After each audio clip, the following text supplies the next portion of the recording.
जब कभी आप प्रोस्टेट का टेस्ट कराते हैं ना, तो आपके अगर प्रोस्टेट की टेस्ट रिपोर्ट में प्रोस्टेट का भार बढ़ा हुआ आ गया, मतलब 40 50 या 100 ग्राम आ गया, तो आपके मन में एक ही चीज घूमना शुरू हो जाती है। वो पता क्या होती है? अब प्रोस्टेट का ऑपरेशन, सर्जरी करानी पड़ेगी। हरे कृष्णा जी, राम राम।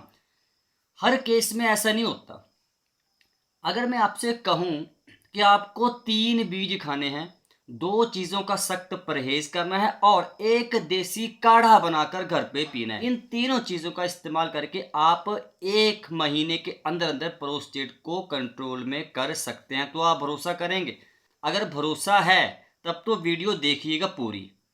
अगर आधी वीडियो देखेंगे तो कोई फायदा नहीं होगा। अगर भरोसा नहीं है तो वीडियो छोड़ के आप जा सकते हैं। बात करूंगा पहले 3 बीजों के ऊपर। जो पहले नंबर वाला बीज है, दैट आर सनफ्लावर सीड्स, सूरजमुखी के बीज। अब ये बीज ही क्यों? क्योंकि सूरजमुखी के बीज के अंदर विटामिन ई होती है प्रचुर मात्रा में, बहुत ज्यादा मात्रा में इसके अंदर विटामिन ई है। और विटामिन ई एक प्राकृतिक एंटीऑक्सीडेंट है। एंटीऑक्सीडेंट मतलब जो प्रोस्टेट के अंदर जो सेल होते हैं, प्रोस्टेट की अंदर जो कोशिकाएं हैं, उनको खराब होने से बचा सकती है विटामिन ई। प्रोस्टेट के अंदर जितनी भी सूजन है, प्रोस्टेट के इर्द गिर्द में, सराउंडिंग्स में जितनी भी स्वेलिंग्स इंक्रीज हो रही हो, कंट्रोल में आ सकती हैं। अरे प्रोस्टेट में सूजन अगर बढ़ेगी तो लक्षण भी बढ़ेंगे। आप एक चीज गौर करना, अगर 1 महीने के अंदर अंदर आपको जो रात को पेशाब आ रहा था 5 बार, अगर वो 2 बार पे आ गया, गौर कीजिए, अगर आपके पेशाब की मात्रा कम हो रही है, अगर आपको रात को 10 बार पेशाब आ रहा था प्रोस्टेट की वजह से, अगर वो अब 7 बार, 6 बार, 5 बार धीरे धीरे कम हो रहा है, तो समझ जाओ कि सूजन कंट्रोल में आ रही है। ये लक्षण आपका शरीर खुद आपको देगा ना, जब भार कंट्रोल होना शुरू हो जाता है। ये 1 महीने के अंदर आप इन लक्षणों को परखते रहना। अच्छा, फाइबर भी ज़्यादा होता है इसके अंदर। फाइबर आपके पाचन को अच्छा रखता है, कब्ज नहीं होने देता, और प्रोस्टेट के मरीज को कभी कब्ज अपने पेट में नहीं होने दे रही। खाना कब है? चाहे सुबह, चाहे दोपहर, चाहे रात को, चाहे शाम को, मर्जी आपकी, जब मर्जी आप सूरजमुखी के बीज का 1 चम्मच खा सकते हैं। कोई ऐसा नहीं कि आपको खाली पेट खाना है, नहीं, जब आपका मन हो तब खा लीजिए। बस खाने का सही तरीका आपने समझना है।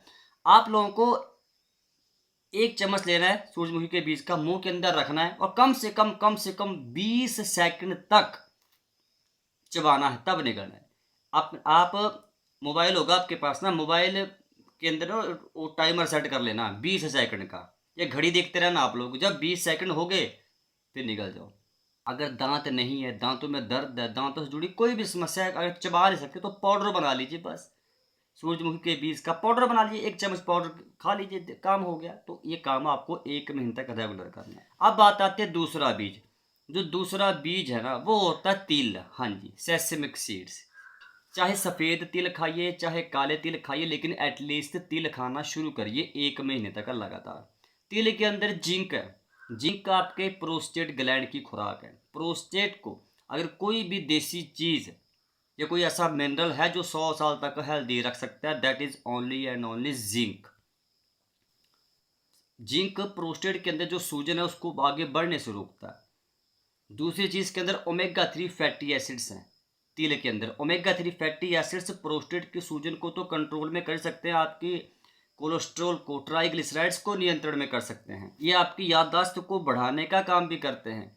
कैल्शियम बड़ा ज़्यादा होता है। आपको अगर हड्डियों से जुड़ी कोई दिक्कत है, सीढ़ियों को उतरने चढ़ने में दिक्कत है, तो आपके लिए तो वरदान है। 1 चम्मच तिल का बीज लिया, मुंह के अंदर रखा, चबाया कम से कम 20 सेकंड तक, फिर निकलना है।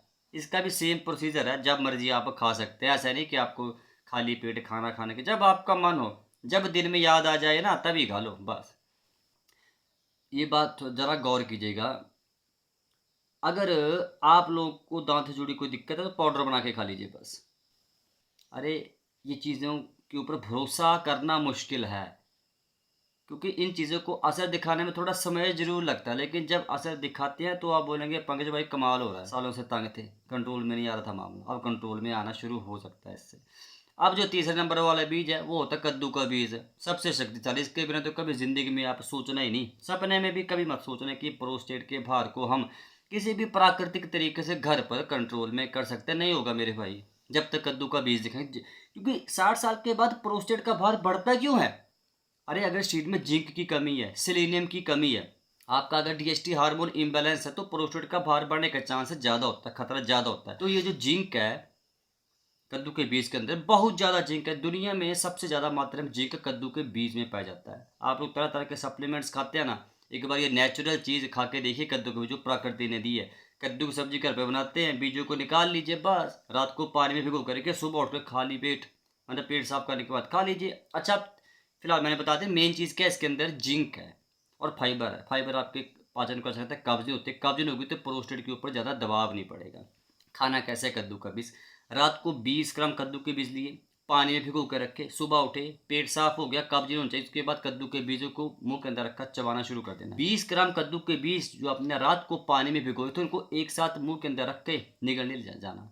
5-5 ग्राम मुंह के अंदर रख के फिर चबाइए, यानी कि 4 बार में आपको 20 ग्राम कद्दू के बीज को खाकर खत्म करना है। ये बात आपको ध्यान रखनी है मेरी, एक बार में इकट्ठे नहीं खा लेने। ये जो बीज आपको बता रहा हूँ ना, ये मैं अपने मन से नहीं बता रहा हूँ, ये इसके ऊपर काफ़ी रिसर्च हुई कि काफ़ी ज़्यादा मदद कर सकते हैं प्रोस्टेट को कंट्रोल करने के लिए। ये मेरी कहने की बात नहीं है, आप एक बार खा के देखिए तब आपको भरोसा होगा। अगर आप सूरजमुखी का बीज अगर नहीं खा सकते, आपको नहीं मिल रहा है, कोई दिक्कत नहीं है, वैसे वीडियो के डिस्क्रिप्शन में जाइए मंगवा लीजिए। अगर नहीं मिल रहा तब भी तो मत, अगर नहीं मिल रहा है तो क्या कर सकते हैं। तिल भी अगर आपको खाना पसंद नहीं है तो कुछ नहीं कर सकते।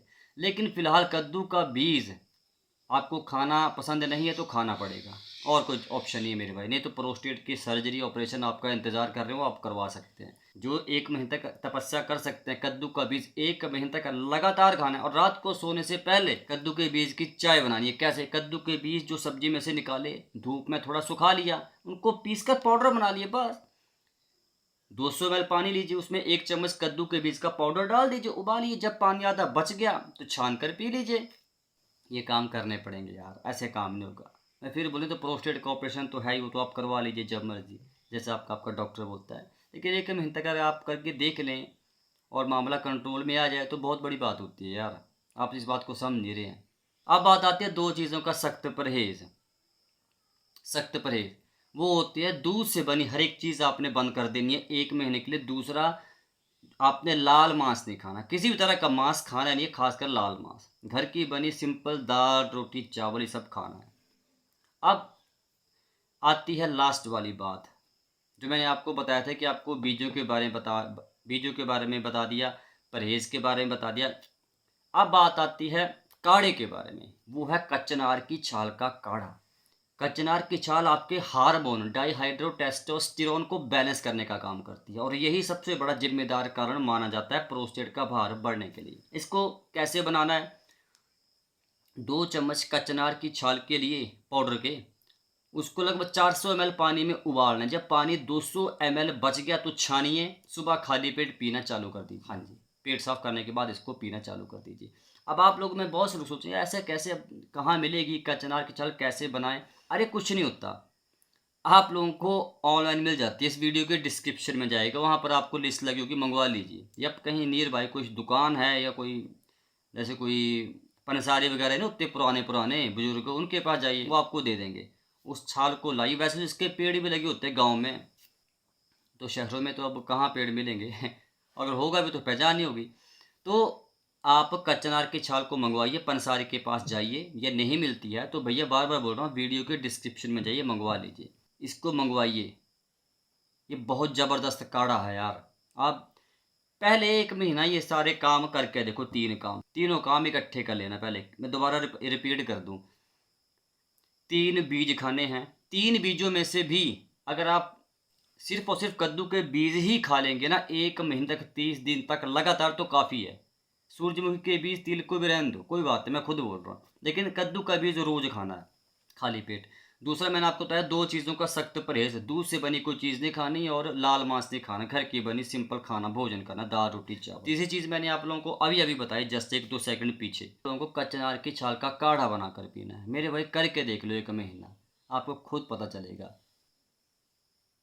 और एक योगा होता है तितली आसन, बटरफ्लाई योगासन, वो कर लेना। और साथ में कपाल भाती योगा, जानते हैं ना कपाल भाती कैसे होता है, ये तो पता ही होगा, तो बस वो कर लेना। इतना ही कर लेंगे तो काफ़ी है। भगवान ने चाहा तो आप इस समस्या को नियंत्रण कर सकते हैं, ऑपरेशन से बच सकते हैं, बाकी मर्जी आपकी है। बाकी अगर पीडीएफ चाहिए तो इस पीडीएफ को मंगवा लीजिए, इसमें पूरी बारीक जानकारी दिया हूँ कि प्रोस्टेट में क्या करना चाहिए, क्या नहीं करना चाहिए, पूरे ए टू जेड, क्या खाना है, क्या नहीं खाना है, क्या परहेज़ करना है, क्या हम 30 दिन में ऐसा क्या करेंगे ताकि समस्या कंट्रोल में आ सके, ताकि बार-बार पेशाब कंट्रोल में आ सके। पीएसए क्या होता है? क्या पीएसए का टेस्ट करने का मतलब क्या होता है? कैंसर हो गया? क्या प्रोस्टेट का बाहर बढ़ने का मतलब कैंसर है? सारी जानकारी दिया हूँ, आपके मन में जितनी भी शंकाएँ, सारी शंकाओं का जो निवारण है इस पीडीएफ के अंदर मैं कर दिया हूँ। इसको मँगवाइए, इसको पढ़िए। हरे कृष्ण जी, राम राम।